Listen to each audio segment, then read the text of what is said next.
Page 33.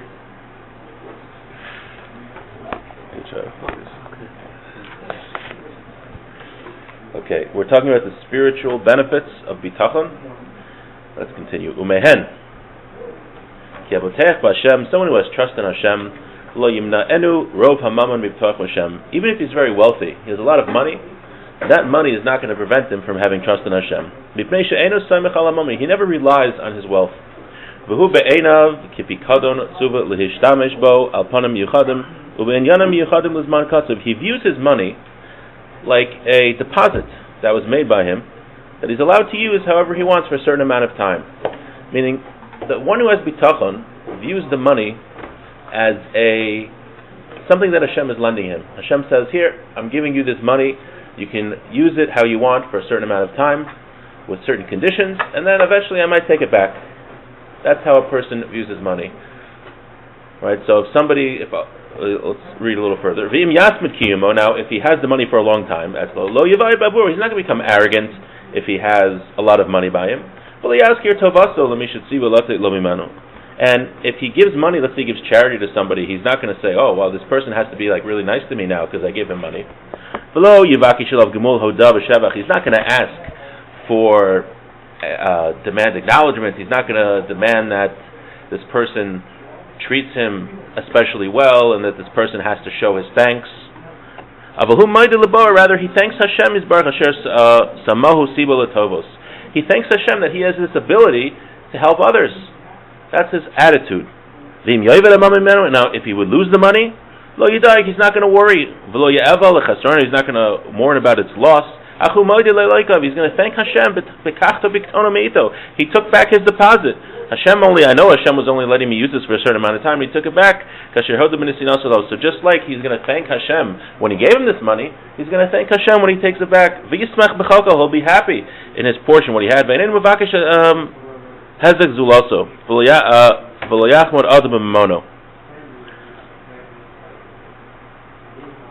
not going to be jealous of other people, and he's not going to wish harm on other people. Right? If a person will come to you and say, I have this yacht, it's docked in Belmar, and I'm not going to be able to use it for a while. You can use my yacht, and you can take it out, you can go whale watching, you can go fishing, if you want to do whatever. Once in a while I would like you to take other people out, just to, have them enjoy it. You'd be very happy. Now, when this wealthy person comes back, he says, I hope you enjoy my yacht, but now I'm back in town, I'm back from my vacation, I'm going to take the yacht back. Are you going to be upset? No, you're not going to be upset. You'll be very thankful that you had this opportunity to use this yacht, and you had a chance to give other people a good time by taking them out whale watching and going half-day fishing. It's you'll be very excited, you'll be very thankful. So same thing. Hashem, he gives people money. Some people he gives a lot of money, some people he just gives what they need. So if a person loses his money, he's not going to be upset because Hashem just gave him this wealth as a gift for a certain amount of time. So I'm giving you this for a certain amount of time. Please use it properly, meaning Hashem wants us to use our wealth properly to help others, give tzedakah, give to shuls. Another plug for the shul raffle, whatever it might be, whatever tzedakah it is. But that's the idea of money. A person doesn't view the money as his. I want to share a parable from Mother Solomon. I've said this several times, so many of you might have heard this already, but for those who didn't, I think it's worth to say it again. And for those who did, including myself, I think it's better. I think it's worth it to repeat it because every time I say it over, I think it goes a little deeper every time we say it over. But I think Rav Mother really struck this point home. He says, imagine you have two neighbors, and they're both very, very poor. They live in the poor side of town. But one of the neighbors has a wealthy brother. The wealthy brother comes and he visits his brother and says, Shlomi, I know you're going through hard times. I want to give you $10,000. You're my brother. Don't view it as a gift. You're my brother. I want to help you out. He says, oh, thank you so much. And he goes away. After the wealthy brother leaves, his poor neighbor comes and says, hey, I just happened to see that your wealthy brother came and gave you $10,000. You think you can give me $3,000? It's just a little bit. So how would you feel? How do you think Shlomo would feel? Put upon, chutzpah. Are you coming to ask me for $3,000? It's the first time in my life I ever had a little bit of money, and you're coming to ask me for money? What a mechutzif! You'd come up, you'd be very angry. Even if you gave it to him, it would be begrudgingly, and you never look at the guy the same. Like what audacity to ask me for $3,000? That's how you'd feel. Now, Rav Mordechai says, let's envision another scenario. Two poor neighbors. One has a wealthy brother. The wealthy brother comes and he says, Shlomi, I know you're very poor. I'm your brother. I want to help you out. Here's $7,000. I notice also that your neighbor is very poor. He's not my brother, so can you do me a favor? Can you please give him this $3,000? How would you feel? How would he feel in that situation? When he gives the neighbor $3,000, he's so happy. He just got $7,000. This is great, and he's also getting a chance to help his neighbor. That's great. He's giving him $3,000. So Rav Mordechai says, what's the difference between the stories? In the first story, the guy viewed the money as his. Since he viewed the money as his, it was very difficult to part from. And anyone who's trying to take his money is a mechutzif. How dare you? But in the second story, the $3,000 was never his. He was just a messenger to give the money to his poor neighbor. So of course he felt he was very happy and very good. And Rav Mordechai says that's someone who has bitachon. That's how he's supposed to view his money. All of his money is because it's a deposit. Hashem is using him as a messenger for the money. You could use it to. He wants to make sure you do the right things with it. You give tzedakah. You have to give tzedakah. You use it to support your family. Obviously, he's giving the money. But it's all a test, and that's why we mentioned last week that the disciples told Rav Mordechai Solomon that he's so happy he's not wealthy because he wouldn't be able to sleep at night to make sure that he's doing what he's supposed to do with his money. Right? How are you giving enough tzedakah? It's a very serious thing. We talked about Rav Moshe Feinstein. He says he was upset that more people didn't ask him, how they should be giving their tzedakah money. Just like there's halachas about how your tefillin has to be and how your esrog has to be. There's halachas where you have to send tzedakah because we're not supposed to view the money as ours.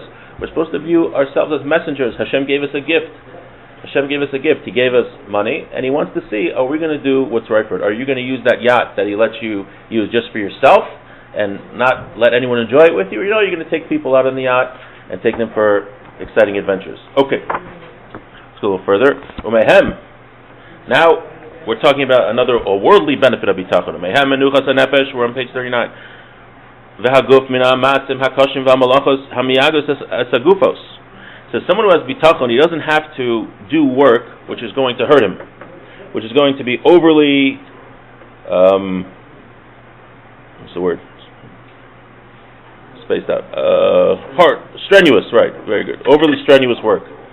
Right, because someone who has bitachon, he does, we've mentioned the idea of hishtadlus, a person has to put in effort, a normal amount of effort, but a person doesn't have to go and put in more effort than is necessary. I think it was the Chazon Ish that says that was the Avera of Yosef when he was in the prison, and he asked him to remember him to Paro. Mention me to Paro, right? So you say, what's the big deal?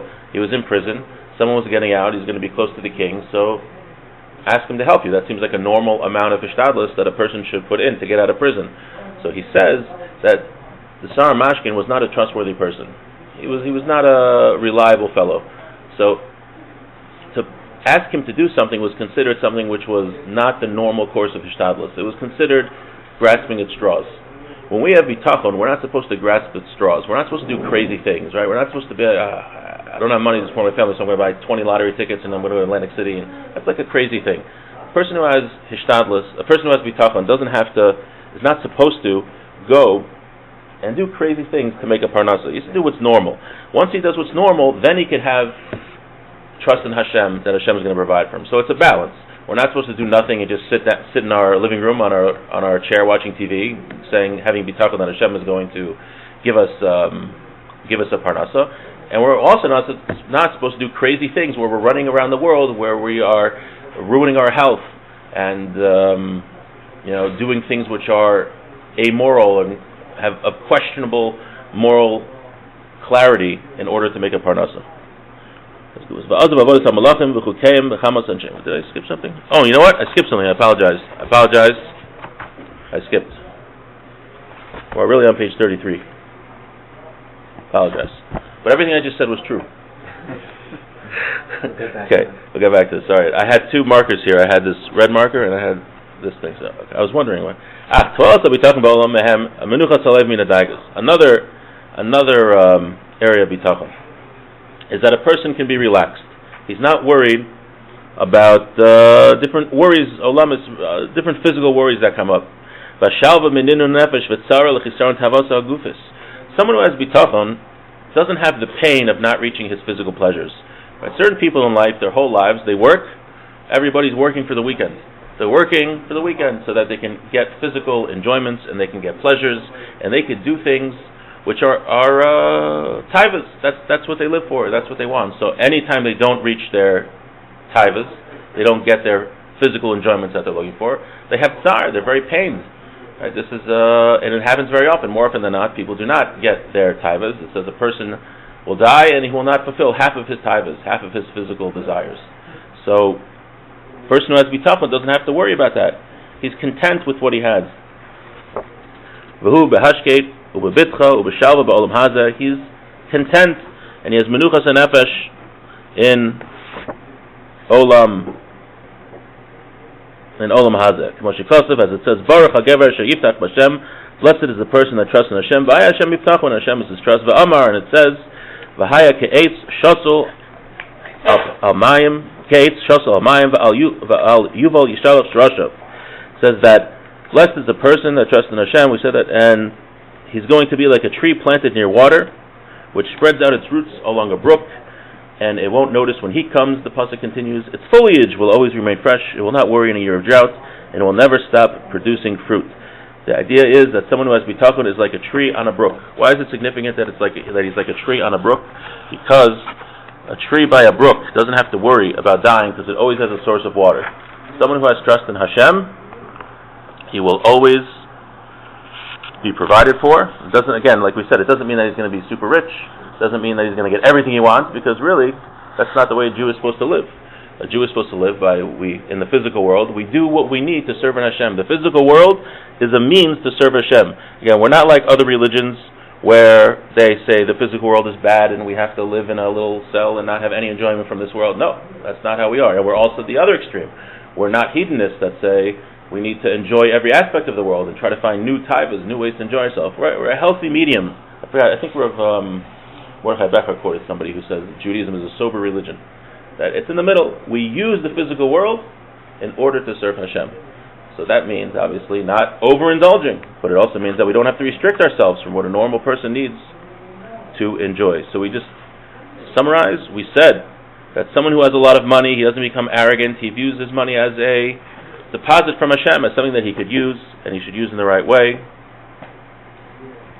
And we're saying now that someone who has bitachon, another benefit, is that he doesn't have to worry, because he's like this tree which is by the water that always has a sustenance. So too, as Jews who have trust in Hashem, we always have our sustenance and we don't need to worry.